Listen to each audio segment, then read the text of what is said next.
In his late 80s, a dinner was held for Nikola Tesla, a dinner to commemorate his lifetime worth of achievements.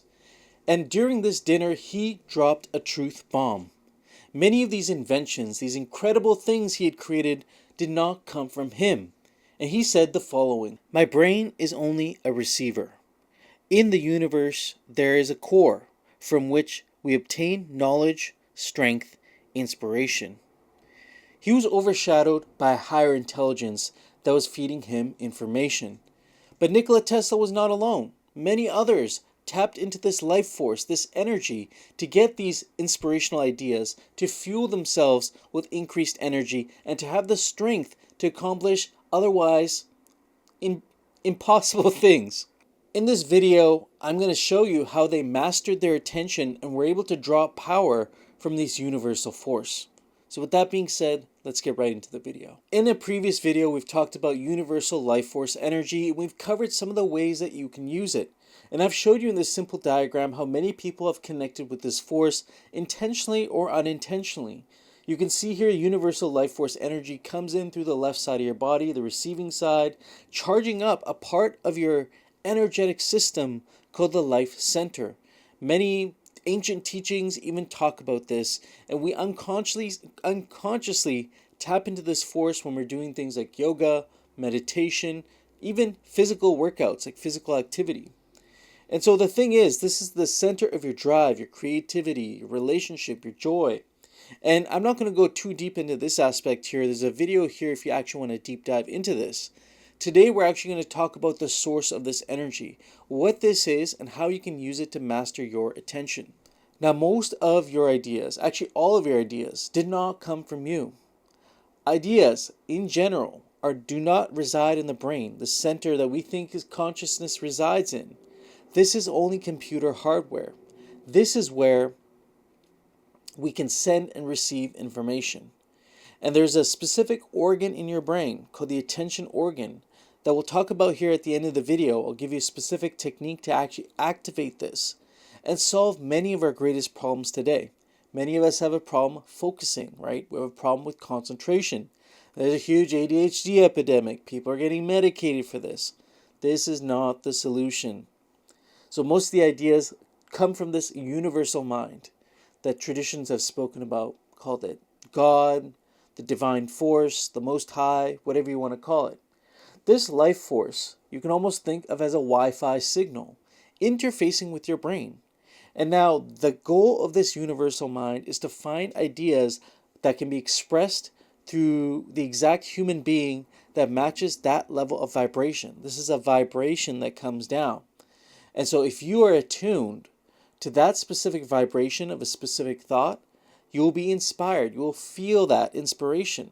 And then it's up to you to actually do something with it. Now, when a certain part of your brain, your physical structure in your brain, is a vibrational match to a specific thought, a specific frequency of thought, something else happens. This attention organ begins to receive this information. Now, many of you think the third eye is the pineal gland, right? The pineal gland does play a really important role in connecting with this higher information, but the true third eye, the true sender and receiver of your information, is the pituitary gland. It's another small gland that resides in your brain, sort of right, if you follow your nose up, it's kind of right behind there where your brain is.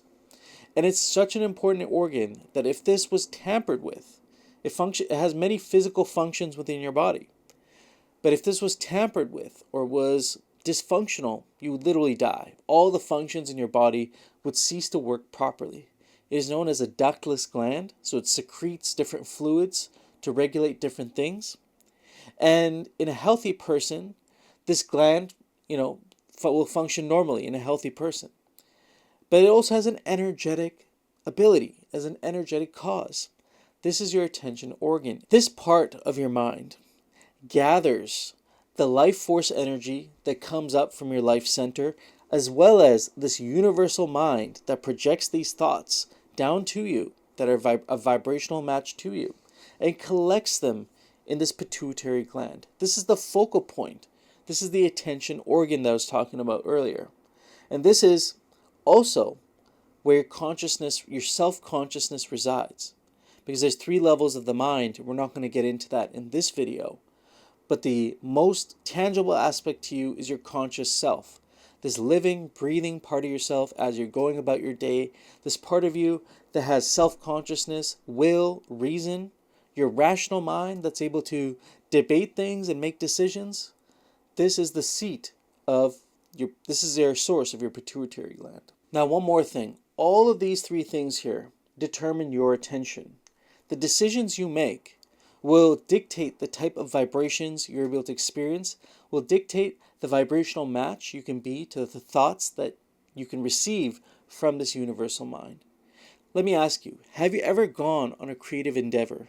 You started to create something that came from your soul, something you're really passionate about. It could be a business idea, an entrepreneurial adventure, something at your place of work, a really creative project, only to realize you're getting all these inspirational ideas coming to you as you're taking action, as you're in the flow. Compared to a time when you're strapped by fear and you're not taking action, don't you feel like you're in a creative drought? That's because of this. That's because of this exact process here. Now we have to cover the pituitary gland, this part of you that's able to send and receive information almost like a mental radio. Think of it as a little antenna in your brain that's collecting all of this attention force that you've generated within you and projecting it out. But the problem is, in most people, they have all this attention, but they're lacking the ability to concentrate this attention into a single focal point. Like if you focus on just one thing and poured all your attention into it, over the next 3 to 6 months, you can completely change your life. But you must understand this mechanism. Your pituitary gland has 2 aspects to it. It has a frontal lobe and a posterior or rear lobe. It's 2 different aspects of yourself. When you have energy that comes up through your solar plexus, that come up from your life center, that is a part of you that gets nourished when you eat food and breathe air, but as well as a part of you that gets nourished when you connect with this universal life force, this energy that comes from the universal mind. And when you do that, it goes up, vibrations go up your vibrations move up your spine through the solar plexus into this mental radio, and it's going to be able to affect you in 2 ways. Energetically, this attention will collect in the rear lobe, what I call the reflector. And at the same time, specific fluids will be secreted to regulate your brain function, your physical aspects of your mind. And once you do that, it's going to radiate out this energy, right? This diffuse attention energy. But in most people that aren't really aware of this, that aren't aware of this process, the attention will get scattered across like 100 or 1,000 different things. Isn't this how the control system works against you?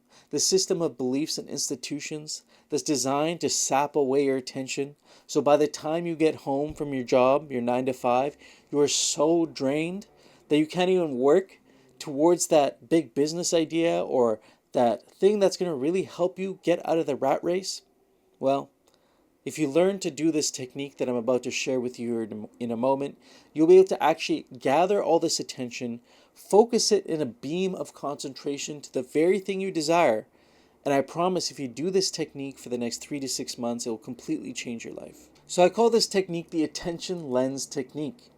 And the reason being, this pituitary gland collects attention in the rear posterior lobe and is able to project it like a lens out towards this universal mind, setting a clear intention, a clear focal point of where you're going so you can get that energy, you can get that inspiration, you can get the strength that you need to move towards the very things you desire. Now, the attention lens technique is 2 parts, attention and concentration. These are 2 separate exercises, but you have to do them together.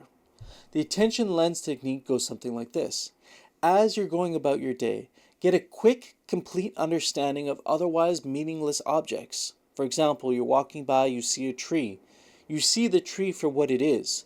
But to really analyze the tree, to actually get lost in some of the details and see the deeper meaning behind otherwise meaningless things. I'll give you an example. I live by a river, and I went for a walk the other evening. And I'm walking along the pier, and I see little ripples on the surface of the water as the river is moving. Now, most people standing on the pier are looking out. They're looking at the river. They're looking at the trees. They're getting lost in the scenery. That's awesome. But what I noticed is the way the ripples interacted with each other and the meaning of what that means. Those ripples represented a certain frequency. And I was noticing how these frequencies were merging together as these many ripples were happening across the surface. And I began to see this fabric of reality, this aspect of reality, and seeing a deeper meaning behind it. It's also similar to what I used to do as a paramedic. When I'd drive up on scene and I'd see the patient injured, I could try to get a quick, complete understanding of what was going on with him, usually with less than a minute. And in doing this exercise, to look at something that you would otherwise be like, oh, that's a pot. That's a guy walking his dog. That's a guy playing with his kid. Try to see the deeper meaning behind things and really notice, get lost in some of those details. And once you do that, you'll develop something called symbolic sight. This is actually a part of yourself that ancient people used. This is why a lot of their language is coded in hieroglyphics. They had a strong sense of symbolic sight. They didn't see things for what they are. They saw things for what they actually mean. Now the second part here is concentration. You can have all the intention in the world, right? You can pay attention to many different things. And this system that we live in today is designed to pull this attention away from us. So you must actually gather the attention, but then also concentrate it like a beam. And that's what the lens part of this technique is. That is the frontal lobe of this pituitary gland, is able to actually gather this information, gather this attention, and move it towards a single focal point. But like anything, this is a manifestation muscle, to be able to project these thoughts out so clearly that you get the information that you need back. And so what you're going to do in this concentration technique, you're actually going to have to do this one in solitude. So you're going to be somewhere alone, you're going to be somewhere quiet. And this technique takes between 10 and 15 minutes when you start. A great way to prepare for this technique is do a preparation process I've talked about before in one of the videos I made called Relaxation and Silence. That will help you prepare and drop in. I'm going to plug that up here. Find an object. Like for me, I like to use this cube back here. It's a candle made out of sandstone. And hold a mental picture of that object in your mind. Hold that there and just focus on that one object. You don't have to actually have the physical object, okay? You just pick an object and hold that in your mind. Something you see, feel, something you're around all the time. And every time your attention drifts away from it, bring it back to that object. And try to hold your attention on that object as long as you can. Notice every detail of that object. Notice what it would feel like. Notice if there's any sounds. Notice every aspect of it. Now draw a full image of that object in your mind. A clear visual picture, almost involving all of your 5 senses. And hold that image so vividly and brightly in your mind. This is sort of a meditation technique because it does take time to develop. But as you do that, you'll begin to see, as you're walking around in your day, not only will you be laser focused on the things that you desire, the very direction you're going, you'll also see the deeper intuitive signs, those opportunities you maybe didn't see before, because your attention is going to be attuned to your environment around you. Most people are walking with their heads down in their phones. But I encourage you to do this technique because your life will not be the same in 3 to 6 months.